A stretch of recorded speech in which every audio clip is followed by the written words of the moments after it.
Okay, Destiny. Okay, so life's been crazy. I feel like I need to stretch after that big long pick a card reading, because I could just find messages within the cards for days. I love them. Okay. So, my spiritual journey update. So I started this out wanting to be a medium. I still want to be a medium. I didn't know I wanted to be a medium, like part of it, but here's how it went. So I went to the mediumship circle. I had talked about that, I think, in one of the previous vlogs.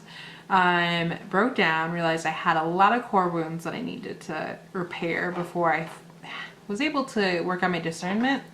And I'm going to be working on discernment. And it was hilarious because one of my members mentioned like or put a topic for like, how do we find personal spiritual discernment, like of what's us and like what's not. And one of my favorite friends, like one of my best friends that I've met, has so much experience and so just such a vast knowledge. She basically said like a lot of it is healing all of your past wounds in order to like be able to give a really good message, because even if it's like just your confidence within yourself that is saying like, oh, you can't give this message out because that's not right, that's just what you're coming up with in your head. The ultimate thing is it's your self-confidence as a social wound, like a core wound. It's you don't have confidence in what you're saying, so how can you give a message that is right if you don't have confidence in what you're saying? It won't come across as right or true, or most of the messages I've ever gotten, I felt like, this is really odd, but I gotta tell you, and they've always come back as, wow, that really did actually resonate with the other person, but I didn't understand. So, that was a really big lesson for me to learn. And also listening to my guides and trusting my path, because your path isn't going to be like this. Your path is up and down, and currently I'm kind of in a down, but what's really cool is kind of like an earthquake. At first it's like, blah, blah, blah, blah, blah, blah, and then it kind of like gets a little smaller and smaller, and then a couple of aftershocks. And at first for me, and it was so hard to share my journey, because so much of it was having to just field through the crap of what I've put up with in my life and what my ego has been telling me that I needed to do. And I feel like so many people in this community have already gotten past all of that. And then they also know this huge spiritual vocabulary. And I'm lucky enough that I'm terrible with vocabulary, so I'm kind of not there yet still. And there's not really a person that I've came across yet. And if you do, please put in the comments below, because I feel like anybody that's in the beginning of this, it's so hard to not get overwhelmed and feel like I can never be like them. You know what I mean? Because a lot of the people talk like kind of almost guru-ish, you know what I mean? Like, and you have a hard time when you're looking up to people realizing that they were in your spot too. Like, we all started from somewhere, which brings me to my passion project that I'm excited to start. I'm right now, one of my core wounds, and I'm working with my shadow side a lot, is the fact that I need validation from people, and I can't validate myself. So every time I've ever started some type of journey or some type of something, I've always said, no, I can't do that, or I would ask for validation, hoping that would like keep me going. And then the person that's on their side would either A, communicate something poorly, that they were supportive, but they communicated it kind of poorly. So, part of me was like, ooh, I shouldn't be doing this. Or B, they've just been kind of a dick or did not understand where I'm coming from. And it's also brought me to like a place where I can't really truly keep on going. And as soon as I had my astrology reading, which I'll link my astrologer friends that like I absolutely adore and love, until she read my chart and showed me that my core thing that I'm working on this lifetime is finding acceptance and love for myself and going with my gut and intuition no matter what. I wasn't going to be able to get past it. And then as soon as for some reason she told me that's what I was working on, I was like, oh, okay, now I have something to work on. You know what I mean? Isn't it crazy that I need a validation from somebody else in order to start realizing I need to validate myself? Does that make sense? So now if I go for a reading or of some sort to support a friend, it's literally to support a friend, because everything that we have is within ourselves, and it's like we're like an onion. We have all this like stuff that's happened to us either in this lifetime or another lifetime. We're like a Shrek, we're an onion, and we have to uncover that and, you know, move past all of these things that are holding us back. And in order for me to start peeling that back, I literally had to go to an astrologer, and now I know what to work on this lifetime, and I'm working on it. But again, sorry, I'm kind of like everywhere. The biggest thing was finding validation with myself and realizing that commentary from other people is just commentary, and you know, if somebody doesn't like me, they don't like me, but I can keep on going. It's, you know, for some reason, I swear to God, I was in like a Salem witch trials or something like that, because it's hard for me to come out openly about these things and feel comfortable with it, but I'm getting better. I'm healing from it. So that's like the biggest thing for me, this spiritual journey. And I feel like some people are blessed naturally open and that it's not as much for them. And I feel like there's some people that don't need to, that's not what they're working on, and they have other core wounds that eventually they'll get to. Cause like, I would love to talk to Teresa Caputo, cause like for her, so much of it seems like it came so easily. And I've heard about her initial story where she had anxiety and like, and depression and like, you know, just feeling like and having anxiety attacks. And that resonated completely with me when I first started.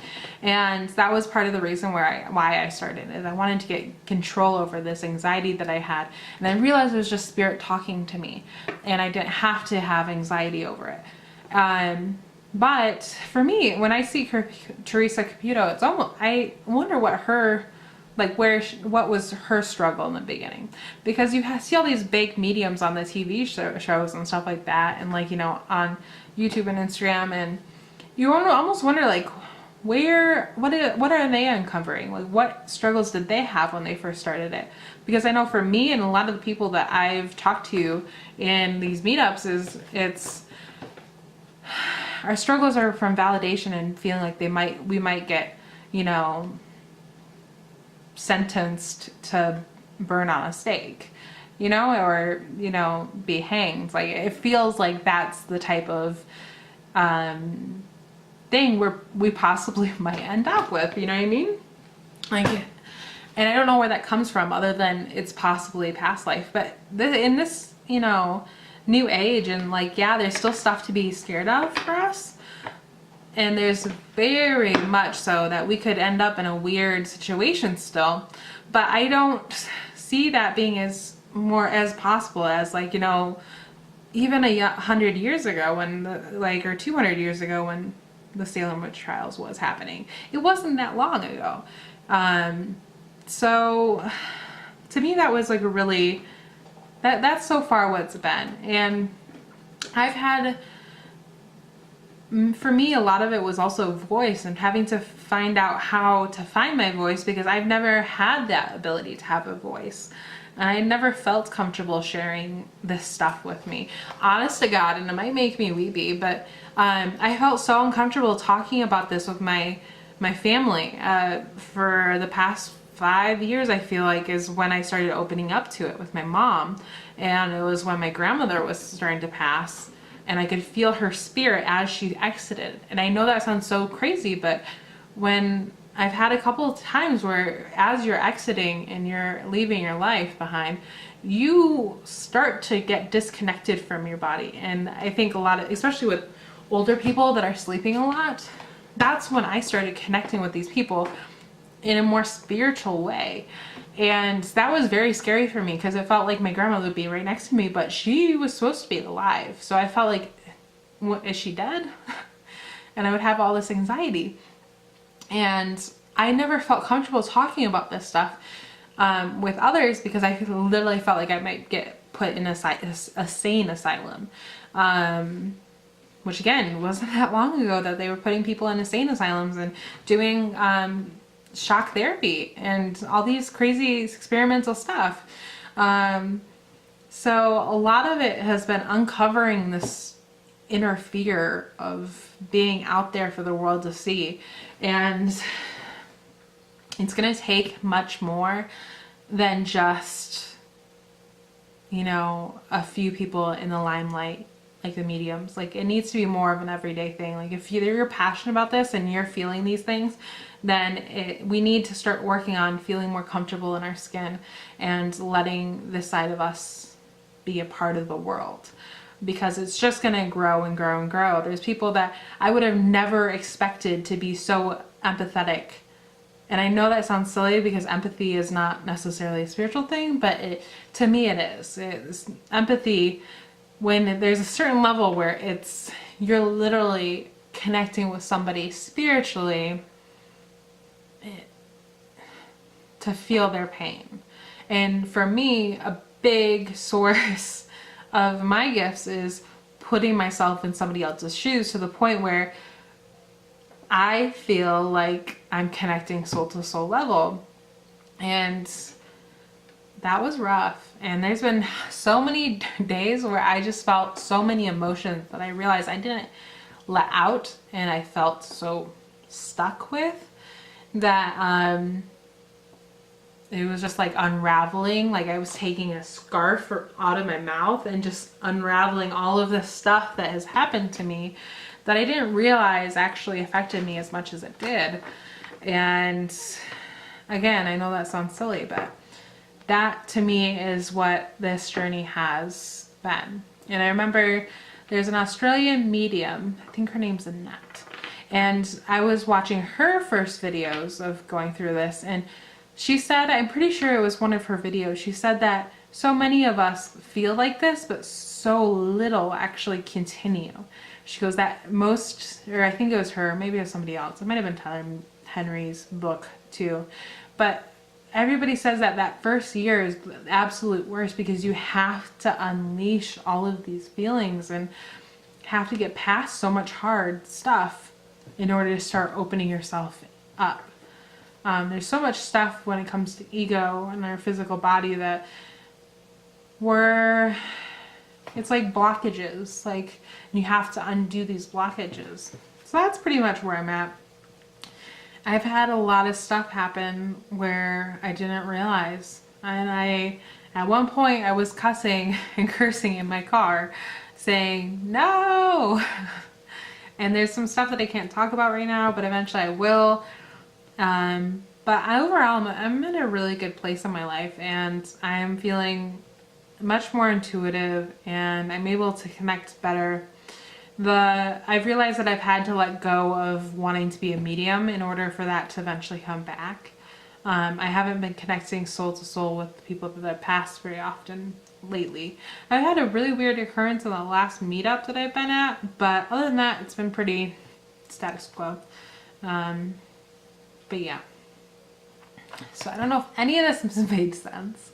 I just wanted to share that if the first 5 or 6 months is the worst and you're not feeling good and you really don't want to share anything, or you're having to process and go into hermit mode, if you know what hermit is, or be a hermit, then that's okay. It's okay to be like, feel like that. Because you really do need to find self-validation through all of this in order to progress and move on and keep on going. So just realize it's not peaches and cream. It's not fun. It is fun, but it can definitely not be fun at times, especially if you have a lot of core wounds. I'm finally starting to feel like myself, and I used to, at times in my life, I felt very extroverted, And now I'm starting to feel very extroverted again, which makes me so happy because I've always had a longing to like talk to people and to connect with people. And now that I love myself and are accepting of myself, it's coming so much more easier now. So I don't know. It is what it is. I hope you're having a great week, and I'm gonna start posting more often because I'm definitely in a better headspace and I don't want to share negative Nancy stuff. Like, I want to share my experiences, but I don't want to make it too hard on somebody else. You know, I don't know, whatever. But I'm doing good, and I have 4 months until I move back to Michigan and I get to share my happiness with everybody there, because Michigan's looking a little, let's say, tower card-esque right now, especially my hometown. And I feel like we might need a little bit of positivity and love and some new beginnings back home. So that's where I am. Reach out to me if you want a free reading eventually. On Instagram is underneath Jody Marie Spiritual Adventures on Instagram. I've got 30 readings to do, and I don't know if I'm gonna get all of them done, but alrighty.